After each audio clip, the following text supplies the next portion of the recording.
Los diferentes grupos de las células, de los grupos de crecimiento han estado ya estudiando en cuanto al libro, al Evangelio de Mateo.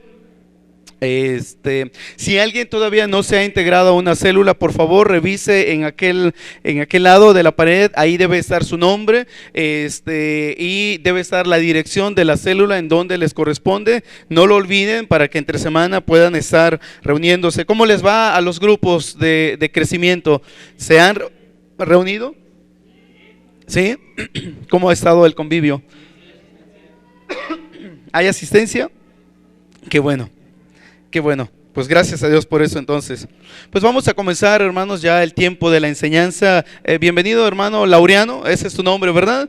Qué bueno que estás con nosotros, es un gusto tenerte aquí con la iglesia Cristo Salva. Y también ahí a César y Carla. Qué bueno que decidieron venir para estar presentes en este domingo de adoración a nuestro Dios. Hoy día, hermanos, es domingo de darle honra y gloria a nuestro Dios después de haber terminado una semana de escuela, de trabajo, de actividades, de tantos quehaceres que uno hace, que Dios nos permite. Gracias, Marianito. Podemos disponer del tiempo entonces de adorar y alabar el nombre de nuestro Dios. Yo les quiero invitar, por favor, si pueden a tomar sus lugares, los que están de pie, y vamos a concentrarnos ahora, hermanos, en el mensaje de la Escritura. ¿Por qué no oramos y pedimos a nuestro Dios su bendición, su dirección? Te alabamos, nuestro Padre Celestial, en estos momentos.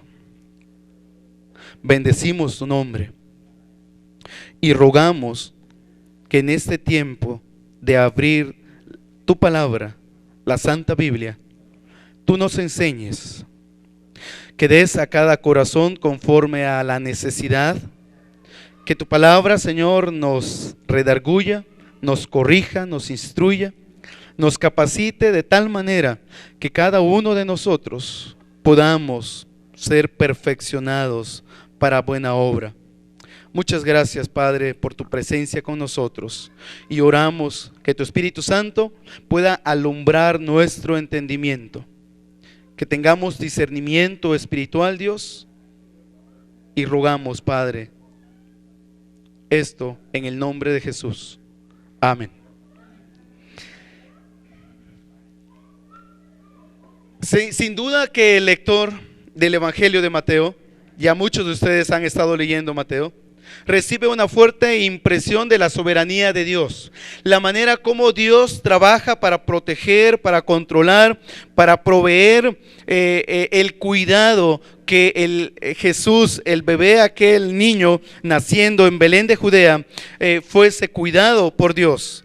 La obra de Dios, hermanos, de redención, lo podemos notar a lo largo o desde que iniciamos estudiando el Evangelio según San Mateo. Lucas, que es uno de los otros evangelios, relata el primer anuncio del nacimiento de Jesús. Lucas relata la historia de los pastores, aquellos que estaban cuidando a sus ovejas cuando el anunciamiento de los ángeles en cuanto a que había nacido Jesús allá en el pesebre. Mateo omite esta historia y este evento de los pastores, pero Mateo, como ya muchos han estudiado, incluye el notable caso de los magos, dice alguna de las versiones, pero de los sabios que venían del oriente. Y esa historia muy singular, hermanos, que Mateo registra en su evangelio, es preciosa. Estos magos o sabios que vinieron, que recibieron la revelación de la estrella que apareció, y ellos quizá habían oído acerca de Jesús. Ellos quizá habían oído en cuanto a la profecía mesiánica que el Cristo había de nacer en Jerusalén, en Judá, en alguna parte del territorio de los judíos. Estos hombres, preguntamos entonces, ¿por qué Mateo incluyó el episodio de los magos en su evangelio? No sé si algunos estuvieron de las células o de los grupos en crecimiento, estuvieron preguntándose, ¿por qué Mateo incluyó esta historia en su evangelio? ¿Y por qué Lucas no lo hizo? Porque iba dirigido a los judíos este evangelio, posiblemente. Pero los magos, los magos del oriente que venían, ya ve, es que iba yo a mencionar este tema más adelante, por eso ya se me salió. ¿Por qué Mateo incluye la historia de los sabios o magos del oriente en su evangelio? ¿Eran judíos? Lo más seguro es que no eran judíos. Algunos podrán pensar que quizá y que por eso conocían algo de la historia mesiánica y de las profecías, pero hermanos, es seguro que no eran judíos, eran gentiles. De hecho, ¿recuerda usted en la genealogía de Jesucristo cuáles dos mujeres no eran judías que se menciona en la genealogía? Ruth, ¿y quién más? Rahab. Y ya Pablo mencionaba que Mateo tiene un énfasis especial en cuanto a los gentiles y la manera como Dios obró a través de ellos. Posiblemente habría dos razones para pensar que Mateo incluye esta historia allí. Una es por eso, por el énfasis que tiene en los gentiles. Es un énfasis, universal. ¿Recuerdan ustedes la gran comisión? Mateo capítulo 28, versículos 18 al 20. ¿De qué trata la gran comisión? ¿A quién dijo el Señor que debían llevar el evangelio? Incluyendo judíos y gentiles. El plan de Dios no era solamente que los judíos fuesen salvos. El plan de Dios era que toda la raza humana pudiese escuchar el evangelio, la esperanza de la vida eterna. De ahí que entonces, por eso Mateo quizá incluye la historia de los reyes, de los magos. Y me voy a estar equivocando, ya lo dije una vez, me corrigen por favor. Incluye la historia en su evangelio para dar énfasis que Dios entonces estaba interesado tanto en judíos como gentiles. Este relato sirve también para establecer raíces históricas de suma importancia, dicen algunos comentaristas. El evangelio de Jesucristo está firmemente arraigado en el tiempo y el espacio, es decir, la historia. Sabemos con bastante precisión cuándo y dónde nació Jesús, cuándo y dónde realizó su ministerio terrenal y cuándo y dónde murió. Sabemos también cuándo y dónde fue sepultado, cuándo y dónde resucitó. Además, hermanos, tenemos el relato de gran número de testigos que verifican los hechos en cuanto a Jesucristo. Los hechos que la Biblia narra sirven para dar mayor énfasis a la credibilidad de los escritos de la Biblia. Ahora sí, entremos por favor al capítulo 2 de Mateo, si están ahí conmigo. Mateo capítulo 2, ¿estamos todos ahí? Versículo 1. Dice la escritura de esta manera. Estoy en las Américas. Si alguien tiene una versión diferente, quizás va a variar ciertas palabras. Después de nacer Jesús en Belén de Judea, en tiempos del rey Herodes, he aquí unos magos del oriente llegaron a Jerusalén diciendo: ¿dónde está el rey de los judíos que ha nacido? Porque vimos su estrella en el oriente y hemos venido a adorarle. En este primer versículo 1 y 2, Mateo, el escritor, nos pone tres cosas importantes: el lugar de nacimiento del Mesías, el marco temporal, es decir, el tiempo en el que él nace, y nos relata la historia de los sabios del oriente. El lugar en donde nace, en Belén de Judea. Mateo y Lucas señalan, hermanos, con precisión el lugar en donde nace el Mesías. Y ya en el domingo pasado, en el mapa, Pablo más o menos situaba parte de esta en la geografía. Belén, una pequeña villa, dice los comentaristas, con pocos habitantes, pero con una larga historia. Belén es mencionada en el Antiguo Testamento muchas veces, especialmente en Génesis 35:16. Belén es mencionada. Una mujer es sepultada a las orillas de ese pueblo. Y creo que lo menciona parte del ¿sí lo checaron? ¿Quién es? No es Sara. ¿Quién? Raquel. Raquel es sepultada allí en el camino. ¿Recuerdan ustedes que Raquel muere dando a luz a su segundo hijo? Y ahí la pone ¿quién? ¿Quién era el esposo? Unos me dicen Jacob y otros me dicen Isaac. Jacob. Belén también recibe el otro nombre de Efrata. El lugar donde nace Jesús, el Hijo de Dios, también era el lugar en donde nació David, el rey. ¿Recuerdan ustedes? Y la historia, hermanos, mucho en el Antiguo Testamento hacen referencia a Belén. Decir Belén de Judea es importante porque marca la diferencia entre otra Belén que había en los alrededores. Por eso es importante cuando el escritor menciona Belén de Judea. ¿Qué significa Belén? Aquellos que siempre van en Navidad a dar serenata a las casas. ¿Qué significa Belén? ¿Qué? Ya lo dijeron. Belén, casa de pan. Significa casa de pan. Y cuando salimos en fin de año escuchamos esa explicación a lo largo de todas las casas en donde estamos pasando para cantar los villancicos de Navidad. Es ahí, hermanos, en esta ciudad o pueblo, casa de pan, en donde nació aquel que dijo: yo soy el pan de vida. Jesús dijo que Él era el pan que podía saciar el hambre de cada una de las personas en aquel tiempo. Jesús, como el pan que descendió del cielo, nace en una ciudad que significa ciudad de pan. Y hay varios tipos de panes, ¿no? Y yo creo que muchos de ustedes han comido diferentes tipos de panes de diferentes estados o ciudades, y varía. Pero el pan que baja del cielo es un pan vivo que puede saciar nuestra hambre espiritual. Fue necesario para Mateo usar la expresión Belén de Judea, como estamos diciendo, para hablar de Belén de Judá. Y dice primeros versículos: después de nacer Jesús en Belén de Judea, en tiempos del rey Herodes. Ya Pablo estuvo explicando un poquito en cuanto a Herodes. Cuando Herodes preguntó a los líderes de los judíos dónde tendría lugar el nacimiento del Cristo, ¿qué contestaron aquellos líderes judaicos? ¿Qué dijeron? Según la profecía en el versículo 6. Ahí está, Miqueas capítulo 5, versículo 2.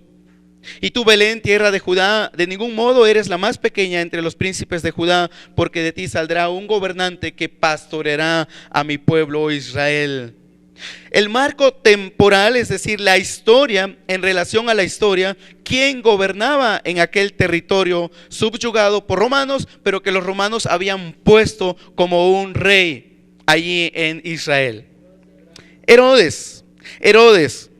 Se dice, hermanos, que Herodes se le conocía como el Grande, efectivamente. Era hijo de un idumeo llamado Antípater, que fue declarado rey de los judíos por el Senado romano en el año 40 antes de Jesucristo, y muere, según la historia, en el 4 después de Jesucristo. ¿Cuándo nace Jesús en Belén de Judea? ¿Cuándo gobernaba quién? Pero ¿en qué año se sitúa el nacimiento del Señor Jesucristo en la historia? Normalmente uno ha escuchado y uno ha creído que Jesús parte la historia en antes de Jesucristo y después de Jesucristo. Por lo tanto, entonces, lógicamente, Jesús nace en el año 0. Eso es lo que uno piensa y es la manera como uno ha creído. Pero no es así. En relación al tiempo en el que reinaba Herodes, y aquí va a haber un poquito de discrepancia entre algunos comentaristas. Algunos sitúan el nacimiento de Jesucristo en el año 4. Otros lo sitúan un poquito atrás, es decir, como entre el 6 y... Allí algunos están debatiendo entre esos dos posibles años, hermanos. Pero el escritor sagrado nos dice que él nace en Belén de Judea en tiempos del rey Herodes. Según la historia secular, Herodes muere en el año 4. Por lo tanto, entonces Cristo tuvo que nacer antes de que Herodes muriese. ¿Estamos de acuerdo hasta ahí? Y si no, luego se pelea usted con los escritores antiguos.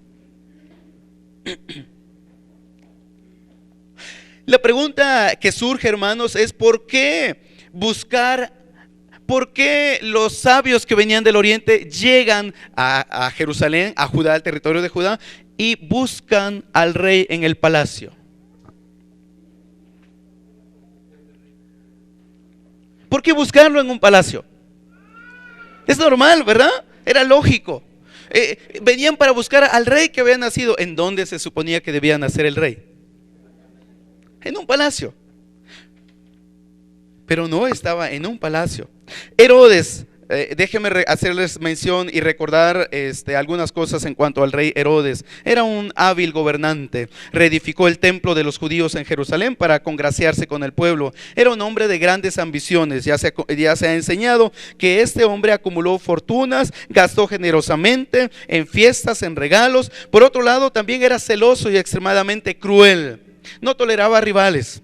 Tuvo 10 esposas en sucesión, tuvo muchos hijos. Llegó a casarse con una mujer llamada Mariamne, heredera de la línea de los Macabeos. Ya Pablo mencionó un poquito aquí de la historia el domingo pasado. Tuvo varios hijos que le siguieron en el poder sobre Palestina. En los últimos años de su vida se volvió cada vez más arbitrario y cruel. Mandó a ejecutar a su esposa Mariamne, a su cuñado, a algunos de sus propios hijos y a otros allegados a su trono. La fecha del nacimiento del Señor, como ya hemos dicho, hermanos, lo podemos situar entonces entre el 4, más o menos por ahí, y tal vez un poquito antes. Llegaron de visita, según las Américas, dice, unos magos. ¿Qué le viene a la mente cuando escucha la palabra mago? ¿De los que hacen trucos? ¿No? Magos, magia. Pero no es así. Cuando la Biblia habla de magos, y la versión de la internacional creo que cambia la palabra siempre por sabios. Si usted quiere manejar esa versión, creo que ayudaría un poquito más que especialmente la Reina Valera, porque Reina Valera es bastante antigua en este asunto. Unos magos vinieron del oriente.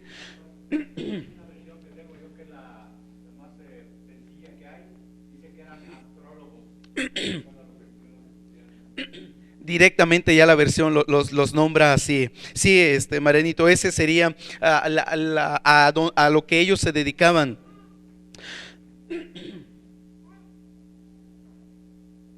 ¿Quiénes eran estos hombres? ¿De dónde venían? ¿Cómo se enteraron de que había nacido un rey en Judá, en Jerusalén?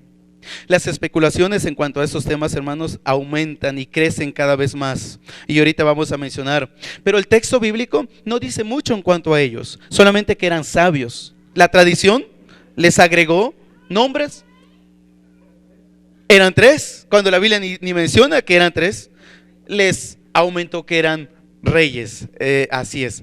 ¿De dónde venían? Dice la historia. Puedes encontrar el mapa antiguo donde estaba Mesopotamia, en donde fue el cautiverio babilónico. Según el versículo 1, venían ¿de dónde? Y el versículo 2 y el versículo 9 también menciona que venían del oriente. El oriente, ¿en relación a qué está hablando del oriente? Está hablando obviamente de Israel. ¿Cuáles países estarían en el oriente?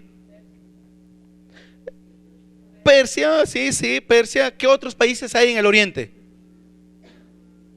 Recuerden geografía, vuelvan otra vez. ¿Quién? Pakistán, India, muchos de los países musulmanes. Especialmente hablaríamos de la antigua Mesopotamia. Déjenme ubico primero. No está, porque debe estar más en aquel extremo. Bueno, sí, este es el imperio persa, hermanos. Aquí está Judá. Venían del oriente, serían todos los países que están situados en esa parte, ¿no? Muchos de los países árabes. Pues estos hombres sabios venían del oriente. Dice el pasaje, qué extraño, ¿no creen, hermanos, que gente de tan lejos viniese para buscar a un rey que había nacido en este territorio de Judá? ¿Cuántos kilómetros habrá entre Judá y llegar al Medio Oriente? ¿Cuánta distancia había que recorrer? No sé, quizás ahorita podríamos mencionar de ciertas distancias. Hermanos, lo cierto es que es un recorrido bastante largo.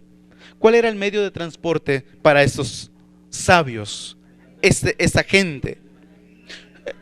La historia dice elefantes, ¿no? La historia dice camellos. No sabemos. Posiblemente eran animales de carga, animales, bestias en donde podían cargar muchas cosas de provisiones, porque el camino no era de un día. La distancia no era de 2 días.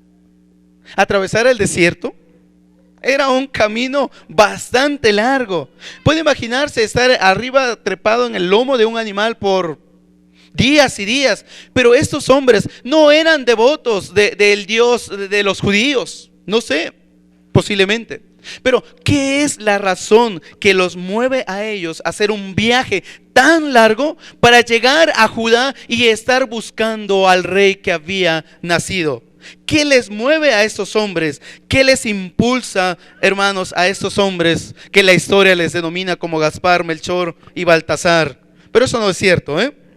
No, si quieren alguien llamarle así, pues está bien. Pero la Biblia no lo dice. Si alguien quiere pensar que eran reyes, pues está bien. Pero la Biblia no dice que eran reyes. La Biblia solamente explica que eran magos, gente dedicada a la astrología. Se dice, hermanos, en la historia que estos hombres no eran simples hombres, que eran gente preparada. Conocían quizá de medicina, conocían de los astros, conocían se dedicaban a revisar el cielo y mirar y ver todo lo que hay allí. Por eso es que en uno quizás de su rutina vieron a una estrella que estaba allí. Y yo creo que nunca más antes la habían visto. Y entonces ellos les llamó la atención, les capta, hermanos, el interés a estos hombres. Y por alguna razón ellos asociaron que esa estrella tenía que ver con el rey que estaba naciendo en Jerusalén. Y allá van estos hombres camino a Jerusalén y preguntan al rey Herodes: ¿dónde está el rey de los judíos que ha nacido? Porque su estrella hemos visto en el oriente y venimos a adorarle.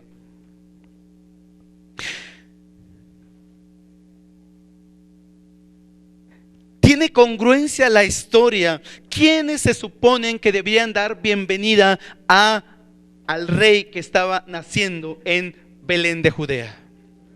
¿Quién se supone que debería hacer un banquete para recibirlo? ¿Quién se supone, hermanos, que debería estar ahí para mirar a la expectativa? A ver, ¿dónde está el niño? ¿Quién es? ¿Será un rey? ¿Cómo es? Los judíos, el pueblo, la gente de Israel. ¿Y quién se supone que debería saber exactamente? Los líderes religiosos de su tiempo. Cuando un bebé nace en la familia, y sobre todo si es el primer bebé, ¿cómo están los papás? ¿Cómo están los abuelos cuando el primer nieto llega a la casa? ¿No están expectantes para ver qué pasa? ¿Cómo es? ¿Cómo será? ¿Entraste al parto cuando nació tu hijo, tu primer hijo? ¿Cómo fue? ¿Tenías interés de conocerlo, de verlo, de estar allí en ese momento? Es una emoción, hermanos, terrible. Es algo que creo que se escapa muchas veces lo que uno hace cuando está en ese momento. Es tremendo. Yo recuerdo cuando Natán nació y yo tenía ganas de entrar para mirar el parto. Muchos de los que entran al parto se desmayan, ¿no? Ya sabía. Quise entrar, pero Paola ya estaba muy avanzada en el proceso y no me dejaron entrar al inicio. Entonces cuando y yo estaba en una salita de espera y el pediatra se había retardado un poquito y llegó y estaba poniendo sus ropas para entrar y ya me habían dado a mí las mías. Y en ese momento Natán grita, o sea, se escuchó el grito y el pediatra dijo: ya nació. Y cuando él dijo ya nació, yo estaba poniendo mis botas para que entrara a la sala. El pediatra me las quitó porque él no encontraba las suyas, entonces se puso y yo me quedé sin las botas. Entonces dije: ¿qué hago? Había un gorro, el gorro que va obviamente en la cabeza, y yo me lo puse en los pies, y lo arrastré para llegar hasta al lugar. Pero ya Natán ya lo traía el médico y ya lo llevó hasta el lugar y ya no tuve chance de mirar pero era impresionante. Llevé la cámara para grabar, se supone, grabé todo menos el bebé. Pensé que con Abby ya se me había pasado el nerviosismo. Pues no, y tampoco. Comencé a grabar, ahí sí entré un poquito antes y comencé a grabar según yo, y cuando me di cuenta no había prendido la cámara. La cámara solamente la traía yo aquí así. Entonces Abby me va a reclamar cuando sea grande porque no va a haber video de su ¿Qué te pasó a ti? ¿Querías mirar a tu hijo? ¿Estabas al pendiente tratando de ver, está completo, le hace falta algo, tiene algo de más? ¿Cómo es? O sea, yo creo que ya dije algo muy duro, ¿verdad? Se suponía que el pueblo de Israel debería estar atento y hubiesen recibido al rey que había nacido con una fiesta tremenda. Se espera, hermanos, que cuando un rey nace deberían de haber regalos. Por eso dije, ojalá que venga doble regalo que sea pastel en este mes de marzo, ¿no? Doble trabajo, dime.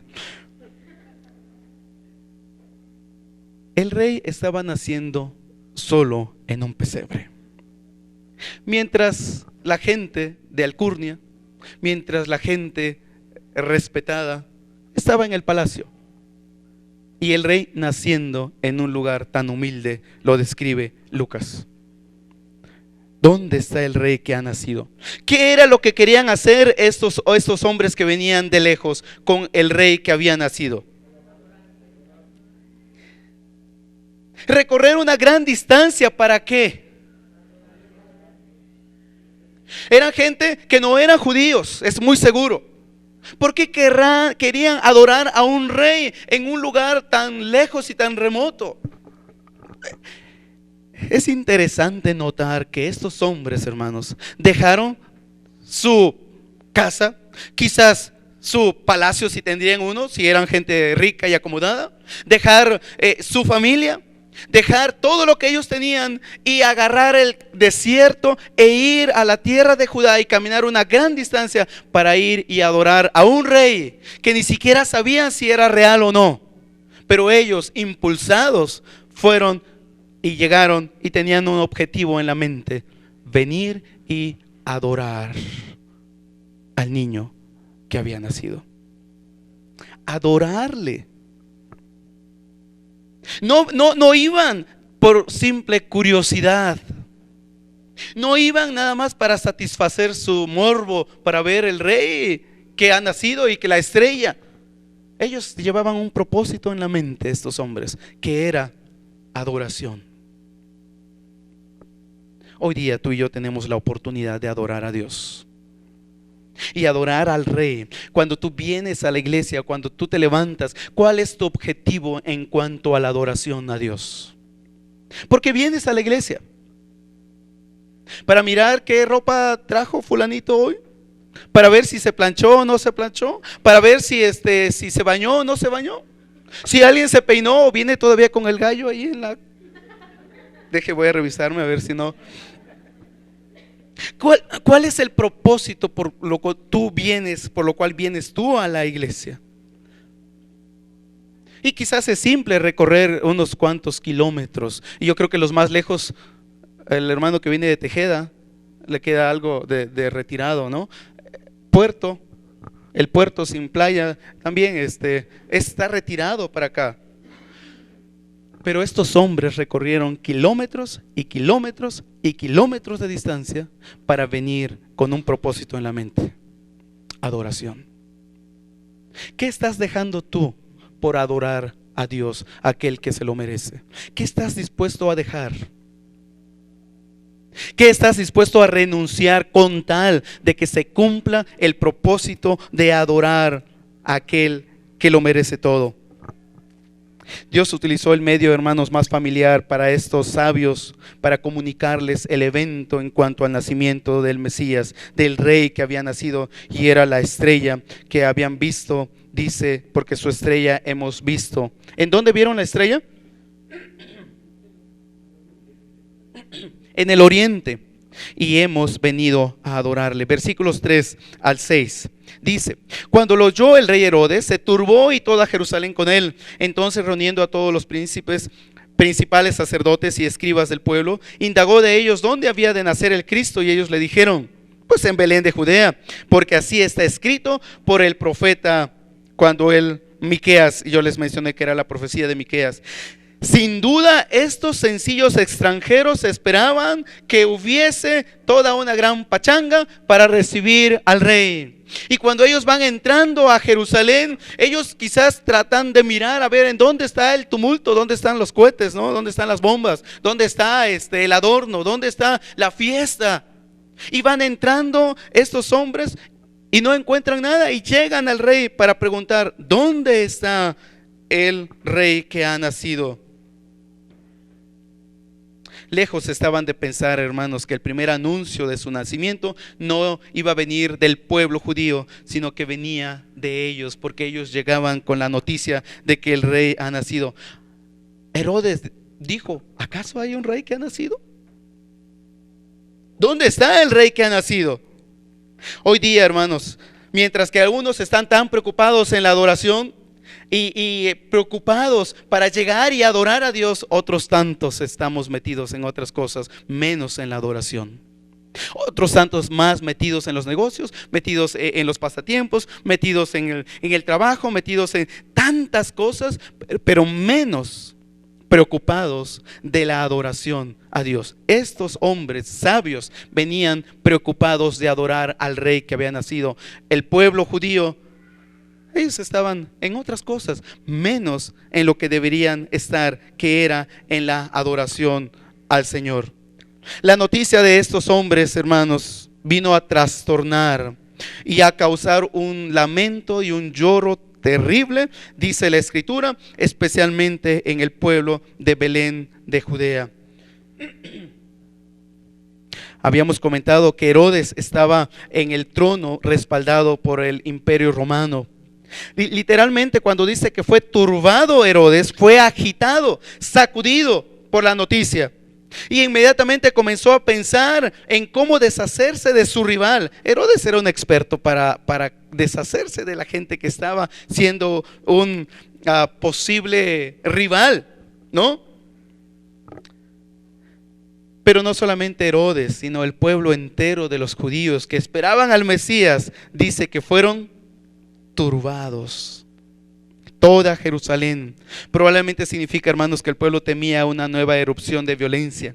Posiblemente si sabían de un rey, Herodes venía y mataba no solamente a la familia del rey. Herodes podía venir y matar a todo el pueblo si él quisiera. Versículo 7. ¿Están conmigo? Entonces, dice la Escritura, Herodes llamó a los magos en secreto y se cercioró con ellos del tiempo en que había aparecido la estrella. 8.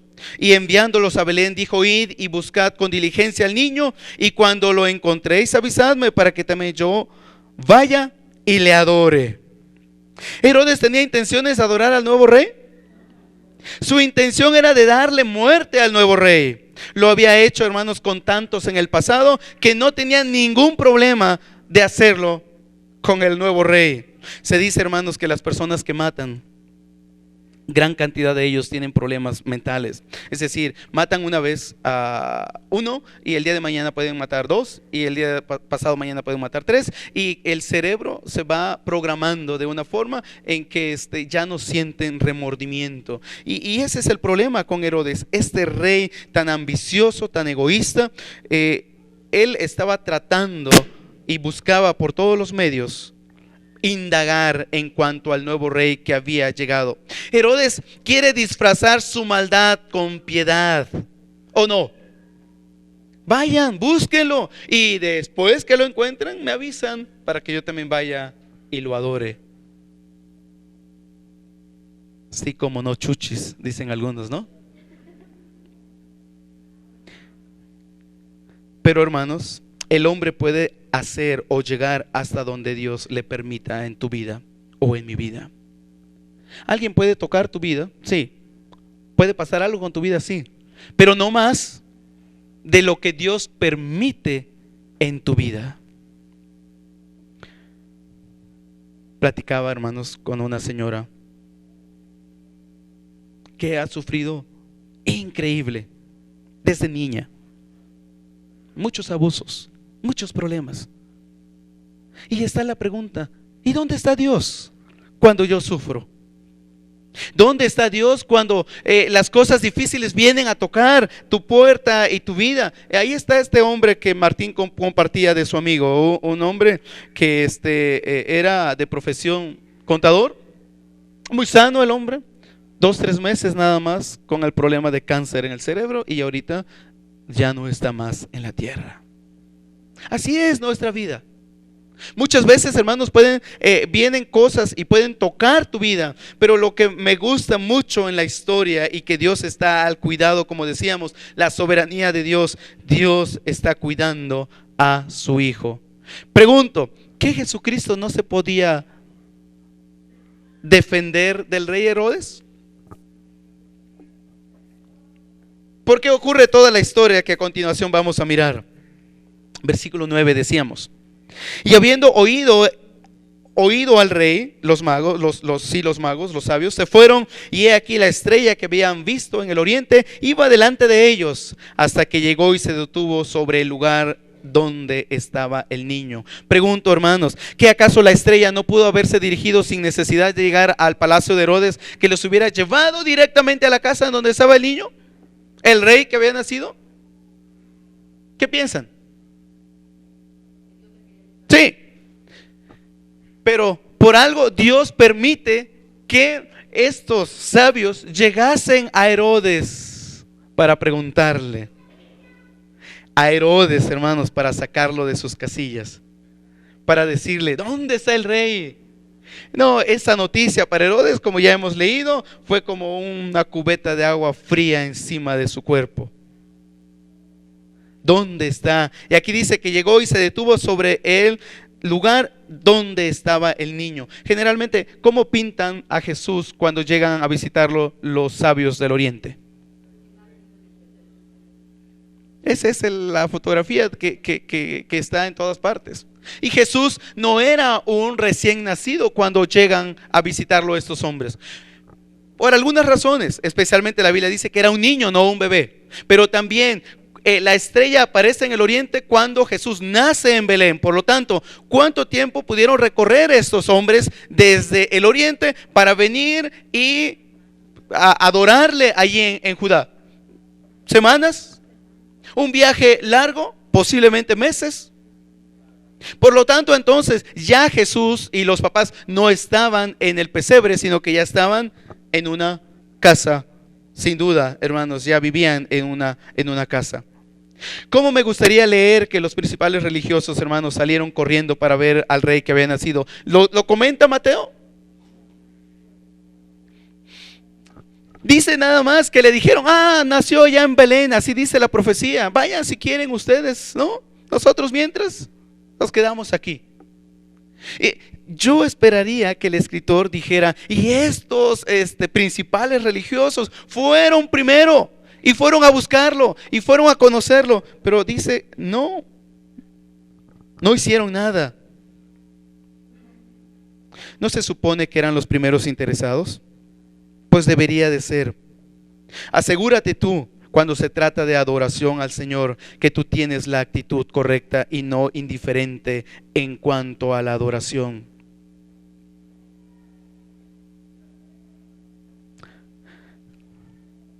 Seguimos con la historia, hermanos. En el versículo 10 dice: cuando vieron la estrella se regocijaron sobremanera con gran alegría, y entrando en la casa, ese es el otro argumento para decir que ya no era un bebé, vieron al niño con su madre María, y postrándose le adoraron, y abriendo sus tesoros le presentaron obsequios, oro, incienso y mirra. ¿Dónde estaba José? ¿Por qué la historia no nos habla de José en esta parte? ¿Por qué el escritor nos dice, y estaba allí el niño con su madre María? Cuando nace un bebé y tú vas a mirar, ¿a quién vas a mirar? ¿Seguro que la mamá? Cuando recién nacieron mis hijos y íbamos a casa de los abuelos, cuando éramos sin hijos, llegábamos y los abuelos nos atendían y nos saludaban y abrazos y todo. Cuando ya íbamos con los hijos, adivinen qué pasaba. Pelaban a la hija por ser la hija, y al yerno pues ya hasta lo último, ¿no? Los nietos eran los que ganaban toda la atención, y después de ratito, ¿cómo les ha ido a ustedes? ¿No? Entonces platicaban con nosotros. Pero cuando vamos a ver un recién nacido, queremos mirar al niño. No queremos ver al papá del niño, ¿o sí? Qué triste, ¿no? Y eso que tenemos mucho que ver allí nosotros. Buena parte, una buena. Pero al último la mamá, si acaso alguien le lleva un detallito a la mamá, siempre el regalo es para quién. ¿Algunos de ustedes se acuerdan de la mamá de llevarle algo? Rara vez le llevas un detalle a la señora que se esforzó tanto para tener al bebé. ¿El bebé qué? No hizo nada, ¿no? O sea, pobre de la mamá, es la que se echó todo el paquete allí. En este caso, hermanos, no venían para mirar a María. ¿Cuál era el objetivo de estos hombres que venían desde lejos? Adorar al rey. No al papá, no a la mamá del niño. Venían para adorar al niño. Versículo 11. Es lo que estamos leyendo. Se postraron. Fíjese, hermanos, en cuanto a la adoración. Se postraron, le adoraron. Y además dice, le compartieron los regalos que ellos traían. Y habiendo sido advertidos en el versículo 12 por Dios en sueños que no volvieran a Herodes, partieron para su tierra por otro camino, dice la Escritura. ¿Con qué actitud llegaron los sabios a donde estaba el niño? ¿Cómo adoraron? Postrándose. ¿Cuál era la actitud? Alegría, humildad, dicen. Era mucho gozo cuando el adorador tiene la actitud correcta en la adoración. Es decir, hay gozo. La adoración al Señor produce gozo. Hay que pensar en esto, hermanos. ¿Cómo está tu adoración? ¿Cómo estás adorando a Dios? Dios emplea, hermanos, una gran variedad de maneras como para hacernos ver su voluntad. La estrella guió a estos sabios del oriente. A José le habló a través de sueños, a través de revelación. Hoy día, a través de qué nos habla Dios a nosotros. ¿Quieres escuchar? ¿Quieres tener una revelación de Dios? ¿Quieres oír la voz de Dios?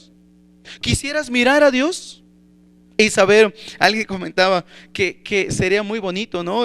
Que pudiéramos escuchar así tan claro de parte de Dios. Mira, ve allá y después de allá vas allá y de allí vienes aquí. ¿Lo has escuchado en tu vida? Hay ocasiones que sí. Hay ocasiones en que ni sabes cuál es el siguiente paso a hacer. Todo está oscuro. Toda la vida parece que no hay pie ni cabeza. Pero hermanos, la Biblia dice que Dios en aquellos tiempos habló a través de sueños y revelaciones. Hebreos capítulo 1, versículo 1 y 2 dice que Dios, habiendo hablado muchas veces y de muchas maneras en otro tiempo a los padres por los profetas, en estos postreros días, versículo 2, nos ha hablado a través del Hijo, a quien constituyó heredero de todo y por quien asimismo hizo el universo.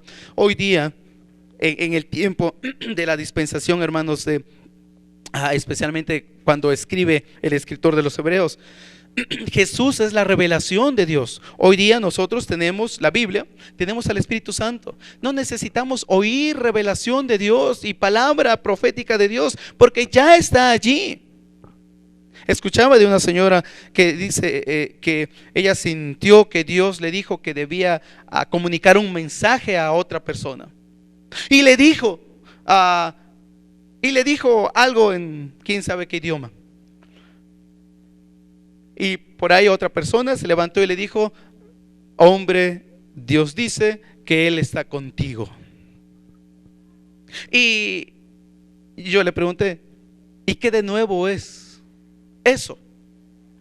¿Y qué de nuevo es eso? O sea, mucha gente solamente dice cosas, pero eso la Biblia ya lo ha dicho desde hace cuántos años atrás. No es nada nuevo. Si esperas que Dios te diga que va a haber ¿recuerdan ustedes a este hombre que venía en el avión y que se iba a destruir que era temblor, que iba a pasar algo y estaba con un mensaje era de Centroamérica, creo, y venía a México? ¿Recuerdan ustedes? Lo detuvieron y lo metieron al penal, ¿no? Algo así, ¿no? Y sigue ahí, creo, porque estaba un poco... Pero tanta gente cristiana estaba temerosa por lo que ese hombre había dicho, que iba a ocurrir este gran temblor y quién sabe qué. O sea, ¿qué es lo que es la base de tu fe? ¿En qué basas tu fe? ¿En la revelación de la Escritura o en cosas que tú piensas que Dios te ha hablado? Diagnosticaron a este hombre problemas mentales, pero él decía que Dios le hablaba. Hay que tener cuidado en esas cosas. Seguimos, hermanos, con la historia entonces. Le ofrecieron, dice, oro, incienso y mirra. La tradición dice que eran 3 sabios que venían del oriente y les dicen que eran reyes. Perdón por los jovencitos que están aquí, ya les dije que no existen los reyes, ¿verdad? ¿Sí creían en los reyes, muchachos? ¿Sí creían en los reyes? ¿Todavía creían en los reyes? Lamento, perdón, de veras, por romperles sus sueños. Pero no eran reyes. Se piensa que eran reyes porque traían los regalos. Dicen que eran 3 porque dieron 3 presentes. Posiblemente era 1 y traía todos esos presentes. Posiblemente eran 4 o 5 y traían esos presentes. Pero le ofrecieron oro, incienso y mirra. Oro era el metal más preciado, hermanos, y sigue siendo. ¿El incienso qué es? No, pero en sí, ¿qué es? ¿Qué es físicamente? Es una resina para quemar. Y mirra. ¿Es un polvo? ¿Qué investigaron en las células? Mirra. Es una resina. ¿Serían costosos estos regalos? Otra vez, repasando un poquito. Estos hombres saliendo de lejos, recorriendo un gran trayecto, con regalo en brazo, vinieron para adorar al niño y darle regalos. ¿Cuántos en Jerusalén hicieron lo mismo para con el rey que había nacido, el rey de los judíos?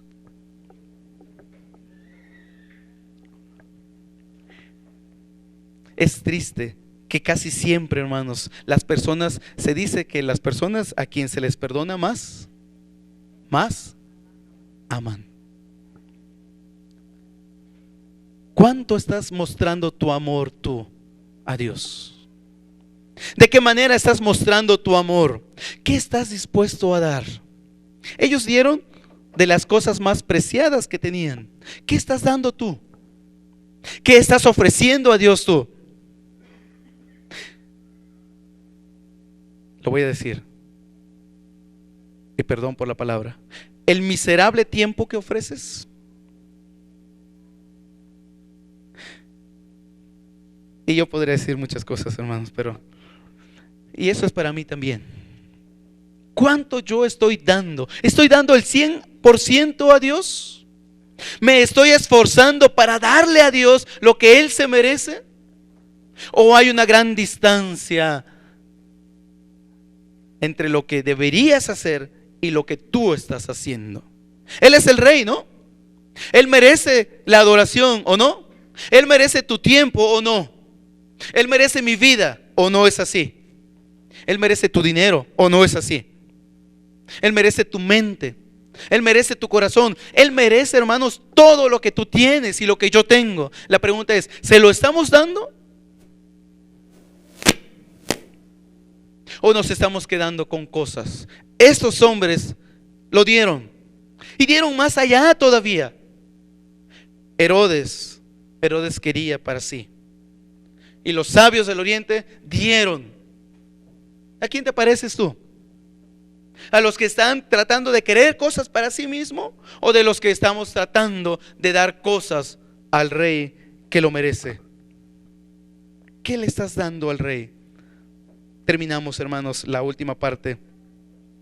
Dice que habiendo sido advertidos por Dios en sueños que no volvieran a Herodes, partieron para su tierra por otro camino, dice el versículo 12. El versículo 13, después de haberse marchado ellos, un ángel del Señor se les apareció a Josué en sueños diciendo: levántate, toma al niño a su madre y huye a Egipto y quédate ahí hasta que yo te diga porque Herodes va a buscar al niño para matarle. Y él, levantándose, tomó de noche al niño y a su madre y se trasladó a Egipto, y estuvo allá hasta la muerte de Herodes, para que se cumpliera lo que el Señor había hablado por medio del profeta, diciendo: de Egipto llamé a mi hijo. Dios protegió, hermanos, a su hijo, a Jesús, lo manda a Egipto. ¿Recuerdan ustedes quién llegó a Egipto para protegerse del hambre que había en la tierra de Judá?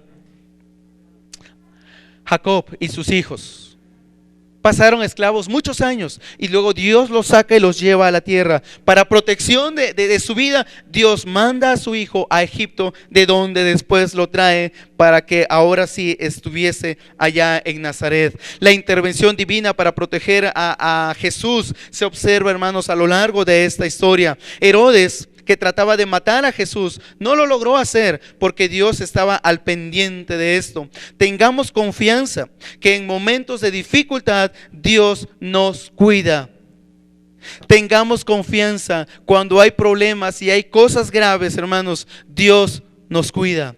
Y si Dios permite que alguien toque nuestras vidas, es así, Él lo quiere así, Él lo permite así, pero tengamos la confianza que Dios nos quiere, hermanos, tener protegidos. Versículo 16. Entonces Herodes, al verse burlado por los magos, se enfureció en gran manera y mandó matar a todos los niños que había en Belén y en todos sus alrededores, de 2 años para abajo, según el tiempo que había averiguado de los magos. Entonces se cumplió lo que fue dicho por medio del profeta Jeremías, cuando dijo: se oyó una voz en Ramá, llanto y gran lamentación, Raquel que llora a sus hijos y que no quiso ser consolada porque ya no existe.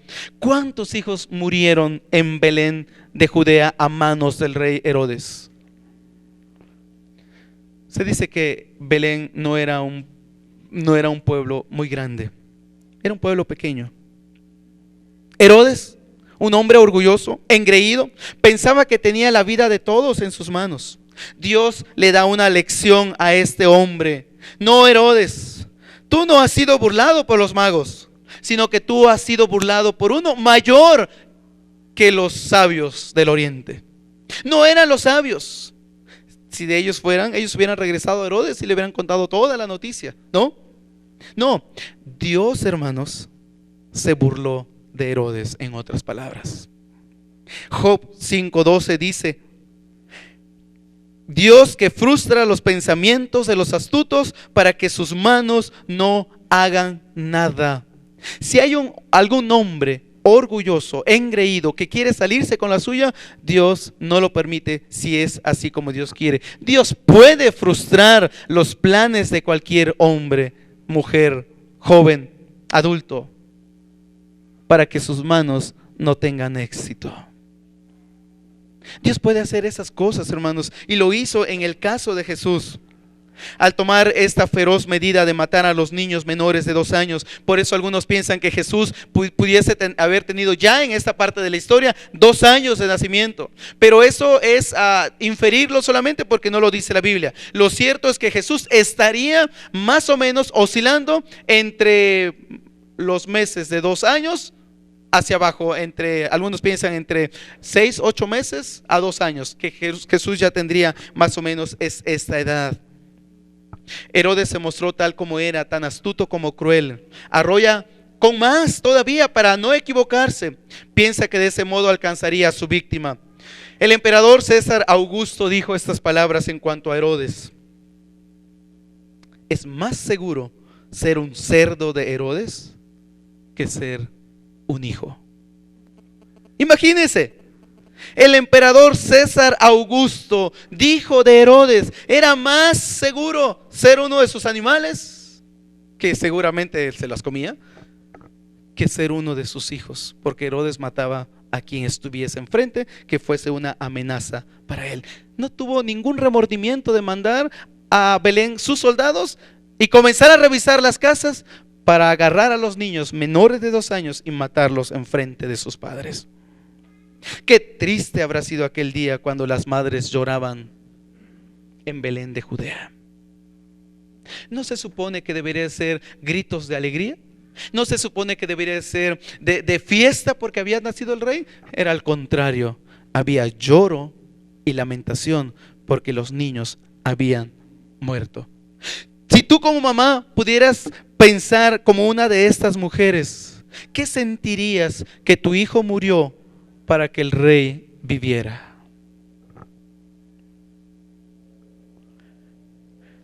Aquel que era el dador de la vida se salvó y murieron muchos inocentes. Pero más tarde, hermanos, este rey habría de morir por toda la humanidad para darles vida eterna. ¿Nota el contraste? Algunos pocos murieron para que se salvara el rey, pero más tarde el rey muere para que se salven toda la raza humana, y entre ellos tú y yo. Pero qué tristeza de aquellas pobres mamás perder un hijo, llorar, gritar. ¿Qué ibas a hacer en contra del poder de Herodes? Nada. ¿Y Dios dónde está? ¿Por qué Dios permite esas cosas difíciles en la vida? ¿Por qué Dios permite que alguien venga y toque tu hogar y lleve uno de tus hijos? ¿Dónde estás, Dios? Dijo una señora, que fue abusada por gente mayor cuando tenía 6 años. ¿Y dónde está Dios? ¿No se supone que Dios se especializa en cuidar a los menores y a los indefensos, a las viudas y a los huérfanos? ¿Dónde está Dios cuando eso ocurrió? ¿Te has preguntado? ¿Y cuál es la respuesta? ¿Dónde está Dios? ¿Qué es la respuesta?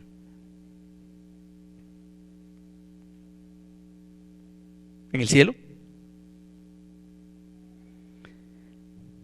Él está, hermanos, justo al lado de ti. Y es triste. Y eso no es culpa de Dios. Que alguien abuse de los niños no es culpa de Dios. Que alguien como Herodes mande a matar inocentes no es culpa de Dios. Que haya guerras y hambre y toda clase de cosas allá afuera en el mundo no es culpa de Dios. Eso es culpa del pecado que el ser humano hizo en el huerto del Edén, y que ahora tú y yo simplemente estamos recibiendo las consecuencias de lo que el ser humano hizo allá. Pero un día eso va a acabarse, y un día eso va a llegar a su fin, y un día eso va a terminar. Y es a la luz de estas promesas es que tú y yo debemos vivir, porque es entonces cuando podríamos, hermanos, estar animados, creciendo, avanzando, porque tenemos la esperanza que esto se ha de acabar y hemos de llegar a nuestro hogar final, en donde no habrá llanto, donde no habrá lloro, donde no habrá abusos, donde no habrá golpes en los hogares, donde no habrá tristeza, dice la Biblia, y en donde todo, hermanos, va a ser hermoso. Eso es lo que el rey quería venir a hacer. Por eso nació en Belén y lo hizo. Hoy día es una realidad. Termino con esta parte del capítulo, hermanos, hablando el 19. Pero cuando murió Herodes, he aquí un ángel del Señor le apareció en sueños a José en Egipto diciendo: levántate, toma al niño y a su madre y vete a la tierra de Israel, porque los que atentaban contra la vida del niño han muerto. Y él, levantándose, tomó al niño y a su madre y vino a la tierra de Israel. Pero cuando oyó que Arquelao reinaba sobre Judea en lugar de su padre, Herodes tuvo miedo de ir allá, y advertido por Dios en sueños, partió para la región de Galilea y llegó y habitó en una ciudad llamada Nazaret, porque para que se cumpliera lo que fue dicho por medio de los profetas: será llamado Nazareno. Qué triste, hermanos, que el hombre presuma de tanto poder sin darse cuenta que su poder es tan corto como su vida misma. Herodes, hablo de Herodes, un hombre engreído, un hombre que pensaba que tenía la vida de todos y que él hacía lo que él quisiera.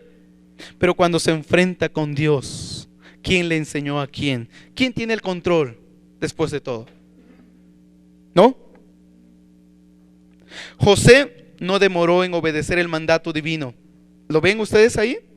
Y yo pregunto, ¿cuál es el lugar más seguro de la tierra? ¿Qué me dirías tú? No me digas Querétaro, por favor. Aunque sí, tenemos buena seguridad en Querétaro, ¿verdad? Tenemos buenos tratos ahí. Pero bueno, ¿cuál es el lugar más seguro de la tierra? ¿Qué me dirías? Si alguien me da la respuesta, le damos doble hamburguesa y un hot dog. ¿Cuál es el lugar más seguro de la tierra? ¿Perdón? Cualquiera donde obedezcas a Dios. ¿Qué dice Marianito? ¿Qué piensan los demás? ¿Cuál es el lugar más seguro de la tierra?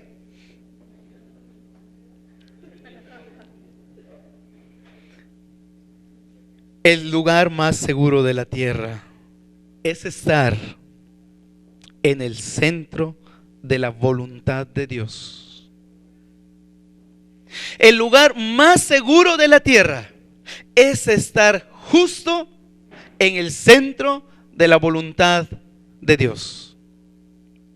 Salte de ese lugar y te va a llover.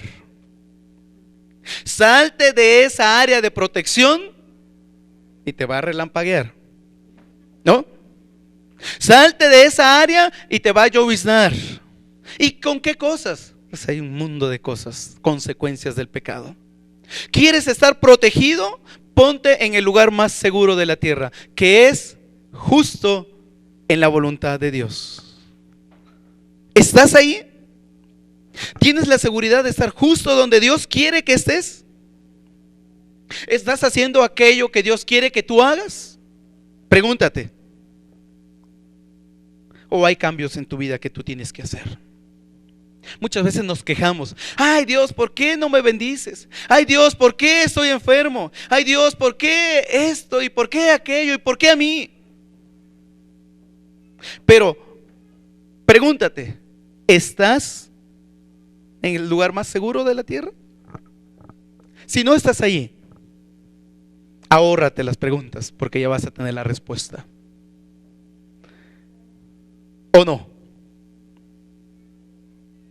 Yo termino, hermanos, haciendo algunas preguntas.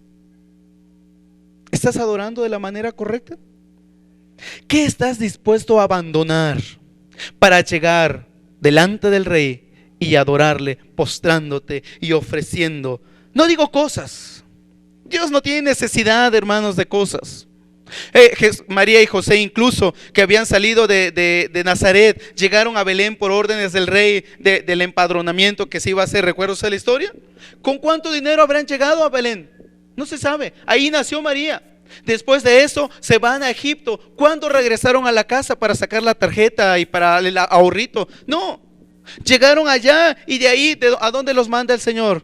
Los manda hasta Nazaret. ¿Cuánto tuvieron que recorrer? ¿Cuánto estaban tan preocupados ellos por la provisión? No dice la historia, pero yo creo que, hermanos, que el oro y el incienso y la mirra sin duda ayudó a esta pareja, a esta familia, para los gastos que tenían que hacer del niño. ¿O no? ¿O no creen? ¿Qué tal está tu obediencia al Señor? José obedeció. Si José no hubiese obedecido, Jesús hubiese muerto. Y yo les he dicho, ¿no? La historia de alguien de los niños de Pablo, de los Lambert. Y él le ha comentado, por eso lo voy a decir si algunos no lo saben. Alguien de los hijos se bajó del coche y creo que estaba en una avenida o algo, por enfrente del coche o algo, y él tuvo que decirles: párate o detente. Y el niño se detuvo y el otro coche pasó a un lado. Si no se hubiese detenido, tendríamos uno menos. Pero así es la vida. Si no obedeces los mandamientos del Señor, así de cruel es. Esa es la vida real. Si no estás donde Dios te quiere, vas a sufrir, vas a llorar, vas a lamentarlo más tarde y vas a vivir con las consecuencias por el resto de tu vida. Pero hoy día, hermanos, tenemos la oportunidad de hacerle caso a esto. Esto puede salvarte la vida. Y no solo eterna. Estoy hablando de la vida física. Estoy hablando de tu matrimonio. Estoy hablando la vida de tus hijos. Estoy hablando, hermanos, todo lo que tiene que ver contigo se puede salvar si tan solo hacemos caso al manual. ¿Dónde estás parado? Oremos, por favor, puestos en pie.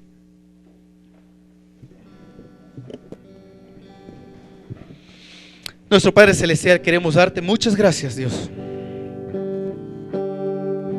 Queremos agradecerte en estos momentos que podemos estar en comunión contigo, que podemos orar y que podemos, Señor, adorarte así como lo hicieron estos sabios que venían del oriente. estamos, Dios, delante de tu presencia. Y tú nos conoces como conocías a Herodes y sus planes. Hoy, este día, tú sabes qué estamos pensando. Tú sabes qué hay en el corazón. Tú sabes, Dios, qué hay en nuestra mente. Tú sabes el lugar en donde cada uno de nosotros estamos parados, Señor. Y yo te ruego, Dios, que tu palabra, Señor, caiga en buena tierra. Toca nuestras vidas, Dios. Toca, Señor, cada parte de nuestro cuerpo, de tal manera, Señor, que podamos reaccionar, de tal manera que podamos saber que lo que tú dices es en serio. Padre, muchas gracias, porque tienes misericordia de nosotros, porque ni siquiera éramos pueblo, parte de Israel, pero hoy día podemos ser parte de tu pueblo, los escogidos, tan solo porque Jesucristo cumplió con tu plan de morir en la cruz después de nacer en Belén de Judea. Y hoy día podemos recordarlo y te damos gloria. Te damos gloria porque tú lo mereces. Te damos el honor, te damos la honra porque tú lo mereces, Señor. Te alabamos y te bendecimos y rogamos, Padre, que tomes nuestras vidas, que las uses. Gracias, Señor, porque tú eres Dios. Tú eres Dios. Tú eres el Rey. Que podamos cantárselo al Señor por último, hermanos. Canta desde lo más profundo de tu corazón, de tu alma. Adórale.